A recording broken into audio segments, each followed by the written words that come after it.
Hello everybody, it's Vinyl Rich here with Vinyl Find 62, I believe. I recently went to Bakersfield under some unfortunate circumstances, as some of you may know. While I was there, I did pick up some albums, mostly all used. My brother showed me a place called Bookhounds, sells used books, CDs, DVDs, and vinyl. And I originally picked up 3 albums there, and then when I was going on my way home, I stopped by there and picked up 3 more. 2 that I had my eye on and another one that I came across. But anyways, the first 3, this Bob Lind was the first one. It's Don't Be Concerned, and it has the single Elusive Butterfly. I was aware of that song, and I really became aware of this guy because of a write-up in Shindig magazine, and I didn't really know this guy other than that, and I listened to that on YouTube back then when I read the article, and I told myself I'll keep an eye out for this guy, and ran across this World Pacific album. Very cool. Haven't listened to the album yet, but next one is Buck Owens, live at Carnegie Hall. The problem I have with these Buck Owens 60s live ones is the melodies they do. You got 2 melodies on side 1, you got another one on side 2. And I mean, they're doing a melody of songs where they do a minute of each song, and yet the side of the album is 12 minutes long. It's like, come on, man, you could have done the whole song, you know? They had plenty of time to... I don't know how it was at the concert, but... Anyways, what really comes through is how tight of a band this band actually... They're a fantastic band. And this gentleman here, Don Rich, was such a good guitar player and great vocalist. And I was glad to find that. And it's on the Capitol Swirl. This next one, the third one I picked up out of the first 3, I wouldn't call it a grail, but it's one that I've been searching for, and it's Tom Paul Glaser. What's the name of this thing? And his Outlaw Band. This album is fantastic. It starts off with the first song, You Can Have Her. I've talked about this song before, or this album before. Look up that song on YouTube, really cool. You Can Have Her. This is a really cool, laid-back, just very cool country album. And it's on ABC Records. I don't know if I need to show the labels. These are all common. In fact, I don't think I will on these common things. Then on my way home, I decided I was going to stop by there again, because there was 2 albums I was hemming and hawing about. And one of them is We 5. It's a early San Francisco 60s band, kind of before that whole Haight-Ashbury thing blew up. And their single is You Were On My Mind. I checked it out after I left the store and I go, okay, I remember that song. And it's probably the best song on the record. I've only listened to side 2 because that was the first song on that side. And the other songs are cool, but they're more of a folky vein.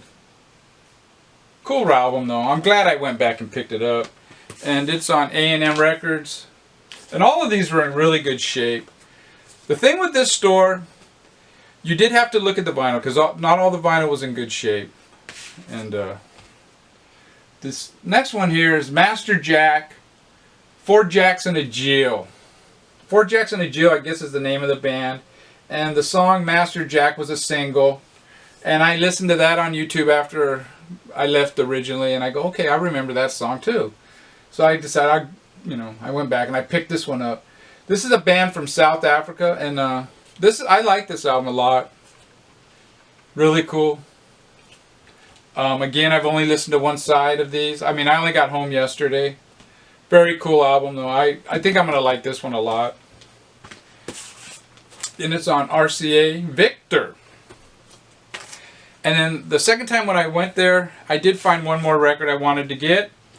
And I found this in all places. what was it called? I can't remember. It wasn't easy listening, but it was a weird category for it to be in.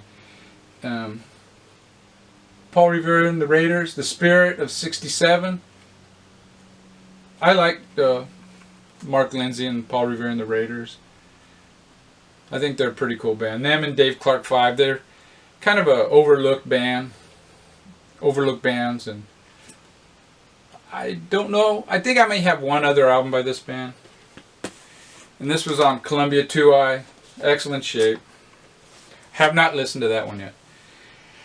Now, all the rest of these records I bought at Going Underground. It's a record store in Bakersfield, downtown Bakersfield on 19th Street. I got 2 new albums there, and all the rest were used. The record store owner there, he's kind of he's not the friendliest guy in the world. I shouldn't say nothing. I mean, I've been in there other times he's real talkative, and other times he's like, I don't know, whatever, huh? Record store owners are kind of weird. But the first one I got is a new album. It's called Leftover Crack, Volume 3, Constructs of the State. I have never seen this album before. I kind of figured it was a brand new album, but it looks like it came out in 2015. Leftover Crack are one of my favorite newer hardcore punk bands. This album I don't like as much as their first 2 albums, though. I listened to only side 1. Some of the first song right out of the bat, really cool, fast. But it had a couple of songs, I think System Fucked and Slave to My Throne, 2 songs in a row. Kind of sounded like Rancid a little bit. And I mean, Rancid, they're okay, but I'm not going to be buying their albums or nothing. But then the song following that, Bedbugs and Beyond, fucking fantastic. Really fast. Cool album. Came with a download card. Came in this lyric sheet. A lot of lyrics with these guys. You know, they sing so fast, you know. And just plain black labels here. And I got one more brand new one, and it's Farrah Loves to Get Off and Get It On Too. It's off. A live set at the 930 Club in Washington, D.C., June 25th, 2011. Have not actually listened to this yet. I have their first 3 albums on CD. This is the only 12-inch vinyl I have of them. Of the 3 albums, the first album, I think it was their first 4 EPs. It's okay. I didn't think it was great. The second album was okay, but I think their third album is their best. Actually, I think they're getting better as you go along, you know. And it's kind of weird. These are all veteran guys. I mean, it's got Keith Morris vocals, Dimitri Coates on guitar. I forget who he played with. Steve McDonald on bass. He was a bass player for Red Cross. And what's funny, let me get it. I always take the albums out of these outer sleeves before I show them. But it's got a picture of Jeff's brother Steve McDonald on this plastic. And black vinyl, Outer Battery Records, whatever that is. Now I got a pretty good stack of used records. Let me check my time here. I don't want to run out of time on this stupid camera. Alright. The first used album, Agent Orange. Some people call this an EP. It's got 4 songs on each side.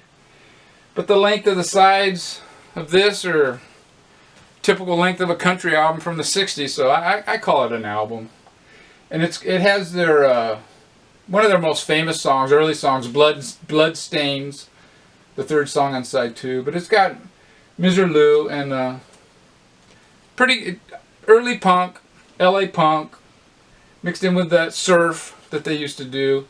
I think this is their best record, and I'm glad I finally found a really good copy.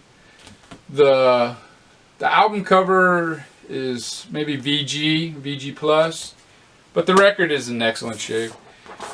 Comes with the insert with the lyrics, And it's on the famous Posh Boy Records. The next one, Buck Owens' first album on La Brea, is it? Yeah, La Brea Records. Guess it was a studio on La Brea in LA. This is stuff, I don't know if it was singles or just stuff he recorded for this studio and they put on an album. Came out a year before his Capitol stuff. Have not listened to it yet. And I'm glad I got it though, man. I've been looking for this one. And this is what the label looks like. So that's my second Buck Owens I picked up in Bakersfield. Here's my third Buck Owens I picked up in Bakersfield. Dust on Mother's Bible, Buck Owens and his Buckaroos. These are all joyous, inspirational songs.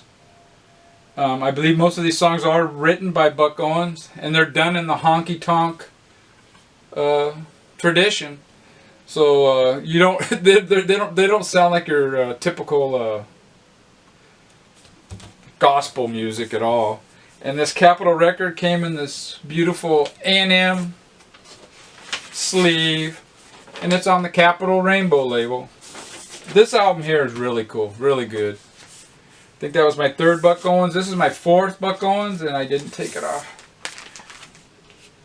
Buck Owens and his Buckaroos, Your Tender Loving Care. This has Sam's Place, I think. I think I have another album by Buck that has Sam's Place on it. I could be mistaken. And it might even be pictured on the back here. No, it's not. But yeah, this is the era when Buck was just couldn't do wrong. And it has the Capitol, original Capitol inner sleeve, and it's on the Capitol swirl. I'm not going to bother showing it. And this is my next one. I lost count how many Buck Owens albums. The Kansas City song Buck Owens. This is a little bit later, probably early 70s. It's on a... I haven't listened to this one yet. I do know some of these songs. And it's on that green Capitol label. And finally I got one more Buck Owens. Buck Owens Ruby. This is Buck Owens doing is it jug band? No, bluegrass. Jug band. Doing bluegrass style. Really cool album. I have this on CD. But yeah, it's pretty cool. And it's on the Capitol,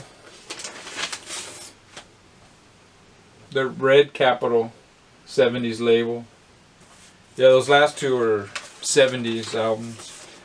And that's it. Take care, everybody. Oh yeah, by the way, I just remembered my neighbor Dick Chips. He let me film a little clip of him talking about the BC. I'll throw that in here right now.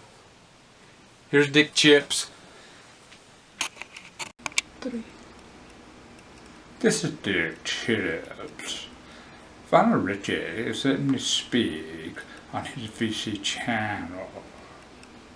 Recently, Father Richie made a statement that the VC is a special island of positivity in the middle of the negativity of the internet.